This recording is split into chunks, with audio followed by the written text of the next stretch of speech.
In today's video, I'm going to teach you how to blur background in InVideo. First, make sure you're logged into your InVideo account. Use a stable internet connection and a supported browser so the editor loads smoothly. Once you're in, head to your dashboard and open the project you want to work on. Give it a moment to load. You'll know it's ready when the canvas, timeline, and editing panels are visible and responsive. With your project open, click on the image you want to edit. You can select it directly on the canvas or from your Layers panel if that's easier. When the image is selected, you'll see its editing options become active, which is exactly what we want. Now look toward the top toolbar and click on Effects. This opens the effects library where you can browse all the visual treatments available. For a soft cinematic background blur, you're looking for the bokeh blur effect. Bokeh refers to that pleasing, out-of-focus look you often see behind a subject in professional photography and film. If you don't spot it right away, scroll through the effects or use the search field to find bokeh blur. Once you find it, click on it to apply the effect to your selected image.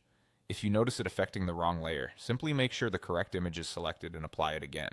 You should see an immediate change on your canvas, giving your background a gentle, stylized blur. After the effect is applied, it's time to fine-tune it by adjusting the angle and size. The angle controls the direction or orientation of the blur pattern. Rotating this can help match the natural lines in your image or guide the viewer's eye without looking artificial. The size adjusts how strong and spread out the blur appears. A smaller size keeps things subtle and realistic, while a larger size creates a more dramatic, dreamy look. Start conservatively, then inch up until the background softens while your main subject remains crisp and clear.